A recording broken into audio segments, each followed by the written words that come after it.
Hello friends, आज हम देखेंगे 10 Year Secret का एपिसोड 16। अब तक हमने देखा चार्ली फुकाओ को धमकाता है, उसे डराता है कि मैं तुम्हें मारना चाहता हूँ क्योंकि मैं मे का बदला लेना चाहता हूँ। पर फुकाओ उसे समझाता है। अंकल पियाक माफिया के बेटे को मार देते हैं, जिससे चार्ली का बदला पूरा हो जाता है। अंकल पियाक सोर, ब्लू और चार्ली को वहाँ से भेज देते हैं ताकि उन पर कोई भी इल्जाम ना आए। अब हम फ्लैशबैक में अंकल पियाक की स्टोरी देखते हैं। दरअसल अंकल पियाक को माफिया ने अडॉप्ट किया था, उन्हें बचपन से पाला था।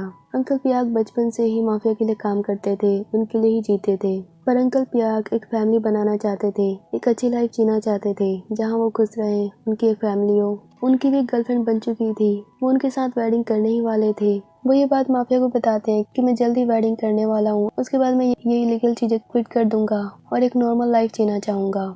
माफिया सुन भड़क जाता है। वो अंकल पियाक को डांटने लगता है और कहता है कि पियाक, तुम लाइफ में कुछ भी छोड़ सकते हो, मेरा काम नहीं छोड़ सकते। याद रखना, अगर तुमने ये किया तो अगर तुम मुझे कभी भी दिखे तो मैं तुम्हें मार सकता हूँ, तुम्हारी फैमिली को खत्म कर दूंगा। अंकल पियाक उसी टाइम से ही अपनी गर्लफ्रेंड से ब्रेकअप कर लेते हैं और अपने सपने को तोड़ देते हैं। प्रेजेंट में अंकल पियाक अपनी गर्लफ्रेंड की वो चिट्ठियां पढ़ रहे थे जो उनकी हैप्पी मेमोरीज थी। उनकी आंखों से आंसू बह रहे थे, वो बहुत ही सैड थे। अब अंकल पियाक उस चिट्ठी को जला देते हैं। उधर टेंपल में खोंकन और खोंकन के डैड बैठे हुए थे। खोंकन के डैड खोंकन से कहते हैं, तो मुझे माफ कर दो, मैं तुम्हारी मॉम की केयर नहीं कर पाया, आज मेरे कारण वो यहाँ पर नहीं है। खोंकन उन्हें समझाती है कि इसमें आपकी कोई गलती नहीं है। दोनों वहाँ रोने लगते हैं। अब रात हो जाती है, खोंकन सो चुकी थी। हम देखते हैं कि फुकाओ अभी भी टेंपल के बाहर बैठा हुआ था। खोंकन के डैड उसे देख लेते हैं। वो उसे मनाते हुए टेंपल के अंदर लाते हैं और उसे कहते हैं कि मैं अब तुम्हें माफ करता हूँ, तुम्हें अब खोंकन का ध्यान रखना होगा और अगर तुमने कभी भी हर्ट किया तो मैं तुम्हें नहीं छोड़ूंगा। फुकाओ उन्हें प्रॉमिस करता है कि वो खोंकन का हमेशा ख्याल रखेगा।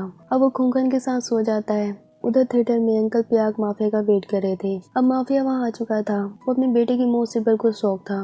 अंकल पियाक कहते हैं कि आपका बेटा और आप और मैं सब मौत के लायक हैं, हम सब इस दुनिया में रहने के काबिल नहीं है। मैं हमेशा आपके लिए ईमानदार रहा, पर इस ईमानदारी ने कितने निर्दोष लोगों की जान ले ली। पर अब मैं और नहीं सहूंगा। मैं आपकी पावर, आपकी गैंग को खत्म तो नहीं कर सकता, लेकिन आपको खत्म कर सकता हूँ। अब माफिया भी गुस्से में आ चुका था। वो अंकल पियाक पे गन चलाता है और अंकल पियाक माफिया पे गन चलाते हैं। दोनों एक दूसरे को शूट कर देते हैं और वहीं पर दोनों की मौत हो जाती है। यानी अंकल पियाक ने सबके लिए अपने आप को सेक्रीफाइस कर दिया। अब हम प्लू को देखते हैं जो घर पर था, बहुत ही सैड था। अंकल पियाक की बात को याद कर रहा था। तभी ग्रैंडमा वहाँ आती है। वो प्लू के साथ बैठ जाती है। प्लू अपनी ग्रैंडमा को देखते रहता है और बिल्कुल सैड होते हुए कहता है कि ग्रैंडमा, प्लू हमेशा आपके साथ है, पर आपने कभी ध्यान नहीं दिया, ना जाने आपको वो कब दिखाई देगा। तभी ग्रैंडमा को प्लू की मेमोरीज याद आ जाती है। वो प्लू को देखती रहती है, उसे जी भर के बातें करती है। प्लू ये देख और ग्रैंडपा ये देख बिल्कुल हैरान थे और बहुत ही खुश थे। उधर आंट पिन और सोर चार्ली को कोर्ट तक पहुंचाते हैं, उसे पूरी सेफ्टी से वहां पहुंचा देते हैं। चार्ली उन्हें प्रॉमिस करता है कि वो अब कभी भी गलत काम नहीं करेगा और जेल से बाहर आने के बाद वो एक अच्छा इंसान बनकर दिखाएगा। आगे आंट पिन और सोर थिएटर में जाते हैं और अंकल पियाक को चेक करने जाते हैं। वहां जाते ही सोर बिल्कुल शॉक्ड हो चुका था।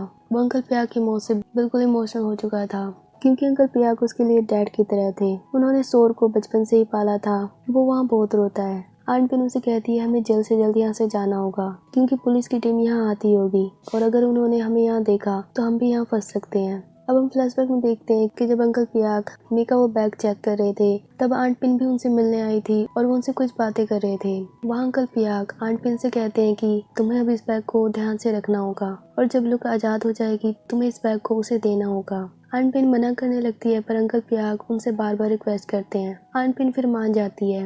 अंकल पियाक उनसे एक और रिक्वेस्ट करते हैं, देखो कुछ बड़ा होने वाला है, अगर मैं कभी जिंदा ना रह पाया तो तुम्हें सोल को पालना होगा।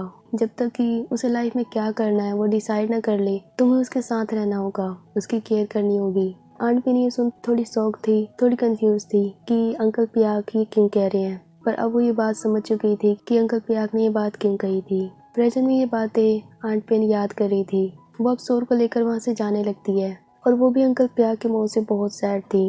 उधर टेंपल में खोंकन के डैड और फुकाओ के डैड सब तैयारी में लगे हुए थे, जो के डैड भी उनकी हेल्प कर रहे थे। हम देखते हैं कि आज लुक भी वहाँ पर आई हुई है। वो वहाँ पर एक स्पीच देती है, अपनी मॉम को याद करती है, बहुत ही रोती है। सब उसकी स्पीच सुनकर इमोशनल हो चुके थे।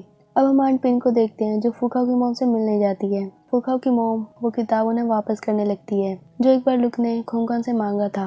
दरअसल वो किताब आंट पिन का था और वो किताब मैंने भी पढ़ा था, फुकाओ की मॉम ने भी पढ़ा था। फुकाओ की मॉम के लिए वो किताब बहुत ही प्रीशियस था, पर आज वो किताब आंट पिन को वापस करने लगती है और कहती है कि मैं अब पहले के दिनों को याद नहीं करना चाहती। आंट पिन कहती है कि कम से कम इस किताब को तो अपने पास रखो, ये सोचकर कि ये हमारे उन खास पलों की निशानी है जिन्हें हम कभी भी भूल नहीं सकते। देखो, जब हम किसी से प्यार करते हैं और अगर हम गिल्टी भी फील कर रहे हैं तो वो प्यार नहीं होता। और तुमने मुझसे प्यार किया था और ये किताब उसकी निशानी है। तुम्हें गिल्टी फील करने की जरूरत नहीं है। फुकाओ की मॉम आंट पेन दोनों ही इमोशनल हो चुके थे। आंट पेन फुकाओ की मॉम को समझाती है कि अब तुम्हें फुकाओ के डैड की केयर करनी है। फुकाओ की मॉम भी अब आंट पिन के साथ नहीं रहना चाहती थी। वो फुकाओ के डैड के साथ और फुकाओ के साथ ही नॉर्मल लाइफ जीना चाहती थी। आंट पिन उन्हें ऑल द बेस्ट कहते हुए वहाँ से चली जाती है, पर अंदर ही अंदर वो बिल्कुल टूट चुकी थी क्योंकि वो फुकाओ की मॉम से बहुत प्यार करती थी। अब आगे आंट पिन सोर के पास जाती है। सोर से पूछती है कि क्या तुम मेरे साथ चलना चाहते हो, क्योंकि अंकल पियाक ने मुझे तुम्हारी रिस्पॉन्सिबिलिटी दी है। सोर उनके साथ चलने के लिए तैयार हो जाता है। वो कहता है कि मैं अंकल पियाक के सपने को पूरा करके दिखाऊंगा और जब मैं रेडी हो जाऊंगा तब मैं यहाँ वापस आऊंगा। अब दोनों वहाँ से चले जाते हैं। अब हम रात को देखते हैं कि जो, प्लू, फुकाओ और खोंगकान साथ में लेटे हुए हैं, साथ में सोए हुए हैं। वे सब एक दूसरे से प्रॉमिस करते हैं कि अब वे कभी भी एक दूसरे से नफरत कभी नहीं करेंगे और हमेशा एक दूसरे का साथ देंगे।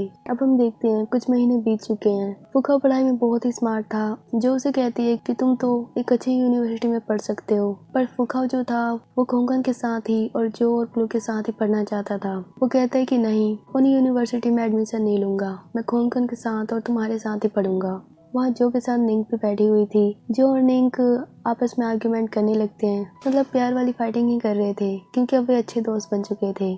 आगे डायरेक्टर उन दोनों को पिक करने आती है। पहले निंग अपनी मॉम से इतने प्यार से नहीं बोलती थी, लेकिन आज वो बिल्कुल फ्रेंडली हो चुकी है। अब डायरेक्टर जो को घर छोड़ने जाती है। जो के डैड डायरेक्टर को देख आज भी बिल्कुल शॉक थे क्योंकि वो उन्हें मनी मन लाइक करते हैं। जो जानती थी कि वो निंग की मॉम को लाइक करते हैं। निंग भी जानती थी कि डायरेक्टर यानी उसकी मॉम जो कि डैड को लाइक करती है। अब निंग कहती है कि कैसे पेरेंट्स हो आप लोग, 4 से 5 महीने हो चुके हैं, एक दूसरे को देखते रहते हो, काम का बहाना लगाते रहते हैं, पर कभी भी एक दूसरे को प्रपोज नहीं करते, अपनी फीलिंग्स कभी भी एक्सप्रेस नहीं करते।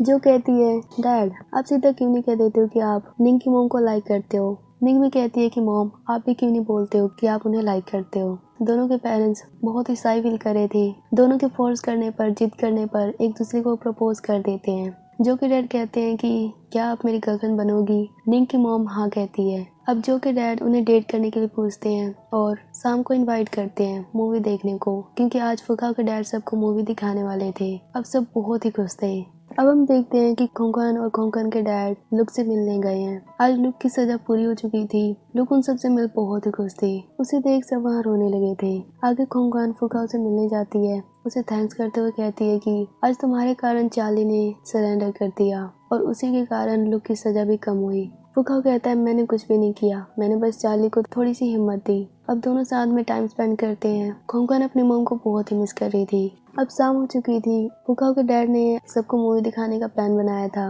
वो उन सबकी तैयारी कर रहे थे। ग्रैंडमा भी वहाँ बैठी हुई थी। उनको भी आज सब कुछ याद आ रहा था। तभी वहाँ आंट पेन आती है। सोर भी उनके साथ था। वो अपने साथ मे का बैग भी लाई थी। वो लुक को बैग देती है और कहती है कि अंकल पियाक ने मुझे ये दिया था। लुक वो बैग चेक करती है। उसमें फुकाओ की फोटो थी, उसके कई सामान थे। वो उसे देख इमोशनल हो जाती है और सबको कहती है कि काश मैं आंट पेन की बात पहले मान चुकी होती। अगर मैं हिम्मत करके अपने रिलेशनशिप के बारे में सबको बता देती तो आज ये सब नहीं होता। भले ही आज मैं यहाँ पर नहीं है, पर उसका प्यार हमेशा मेरे साथ है। उसकी याद ही मेरी लाइफ है। अब सब साथ में बैठ जाते हैं और मूवी देखने लगते हैं। सोर आंट पिन के साथ था। वो बहुत खुश था। जो कि डैड और निंग की मॉम एक दूसरे को डेट कर रहे थे। दोनों एक दूसरे के साथ बहुत खुश थे। चारों दोस्त भी, जो, प्लू, फुकाओ और खोंगकान, चारों साथ में बैठे थे। वे सब कहते हैं कि ये पल बहुत ही प्रीशियस है। हम इस पल का वेट 10 सालों से कर रहे हैं। कितने लोगों ने इस पल के लिए सेक्रीफाइस कर दिया। खोंगकान और फुकाओ भी एक दूसरे को डेट कर रहे थे। जो प्लू के साथ बैठी थी उसे प्यार से देख रही थी, पर हमें यहाँ पता नहीं चलता कि क्या जो और प्लू एक दूसरे के साथ रिलेशनशिप में है या नहीं। और इसी के साथ इस ड्रामा की एंडिंग होती है। इस ड्रामा में हमें एक दूसरे से प्यार करना, सेक्रीफाइस करना, फैमिली की केयर करना, सब कुछ दिखाया गया है। ये ड्रामा बहुत ही प्यारा था। आपको कैसा लगा कमेंट में जरूर बताना।